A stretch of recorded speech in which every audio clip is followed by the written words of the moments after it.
একসময় মিয়ানমার থেকে বাস্তুচ্যুত রোহিঙ্গারা যখন ঢলের মতো আসতে শুরু করলো, প্রথম দিকে বোঝা যায়নি প্রকৃত বিপদ। এখন বাংলাদেশ তার চরম ভুক্তভোগী। ঠিক একই ধরনের পরিস্থিতি এবার তৈরি হচ্ছে ভারত সীমান্তে। অবৈধ অভিবাসী বা বাংলাদেশিদের তকমা দিয়ে শত শত ভারতীয় মুসলিম নাগরিককে সীমান্ত দিয়ে ঠেলে দিচ্ছে মোদী সরকার, যাদের অনেকেই বাংলাদেশ সীমান্তবর্তী রাজ্যগুলোর ভারতীয় নাগরিক। অনেকে বলছেন সীমান্তে ভারতীয়দের এই পুশিন পলিসি একসময় বাংলাদেশ সীমান্ত অভিমুখে তৈরি করতে পারে শরণার্থী ঢল। এই সংকটের রীতিমতো এপিসেন্টারে পরিণত হয়েছে আসাম রাজ্য। আসামের সাথে বাংলাদেশের সীমান্ত 260 কিলোমিটার। মে মাস থেকে হাজারো মানুষকে বাংলাদেশে পুশিন করেছে দেশটির সরকার। এমনকি বাংলাদেশি অনুপ্রবেশকারী ইস্যুতে আপত্তিকর বিভিন্ন মন্তব্য করেছে দেশের হিন্দুত্ববাদী নেতারা। স্থানীয় মুসলিমদের বাংলাদেশি তকমা দিয়ে তাদের বাড়িঘর ভেঙে বিরান ভূমিতে রূপ দিয়েছে প্রশাসন। এখন তাঁবুতে বসবাস করছেন শত শত মানুষ।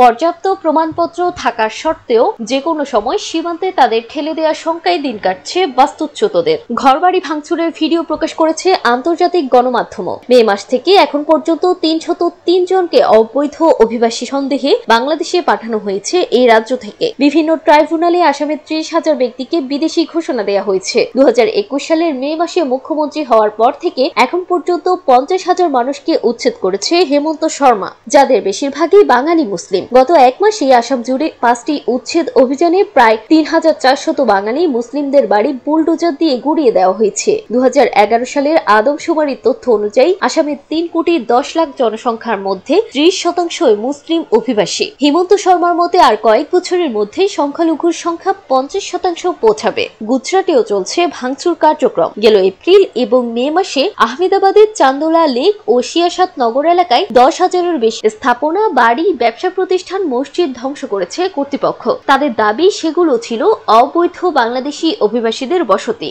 আটক হয়েছিলেন বহু মানুষ। পশ্চিমবঙ্গের সাথে বাংলাদেশের সীমান্ত 2000 কিলোমিটারের বেশি। রাজ্যের বিজেপি নেতা শুভেন্দু অধিকারী ভাষ্য, সেখানকার মোট জনসংখ্যার 35% নাকি বাংলাদেশি অনুপ্রবেশকারী। একই অবস্থা ঝাড়খণ্ডেও। 90 লাখ বাংলাভাষী মানুষের বসবাস সেখানে। সাম্প্রতিক সময়ে সেখানেও নাকি জনসংখ্যা বৃদ্ধি পাচ্ছে। বিজেপির দাবি, অনুপ্রবেশের জেরেই বেড়েছে বাংলাভাষী মানুষ। ভারতের মুসলিম বাংলাভাষীদের উচ্ছেদ কার্যক্রম এভাবে চলতে থাকলে সামনে অপেক্ষা করছে কঠিন দিন। বাংলাদেশের তকমা দিয়ে হাজার হাজার মানুষকে ভারত ঠেলে পাঠালে আরেকটি রোহিঙ্গা পরিস্থিতি সৃষ্টি হবে। দীর্ঘ প্রতিবেদন প্রকাশ করে আন্তর্জাতিক মানবাধিকার সংস্থা হিউম্যান রাইটস ওয়াচ জানিয়েছে, ভারতকে যথাযথ প্রক্রিয়া ছাড়া এভাবে বেআইনিভাবে লোকজনকে অন্য দেশে ঠেলে দেওয়া অবশ্যই বন্ধ করতে হবে।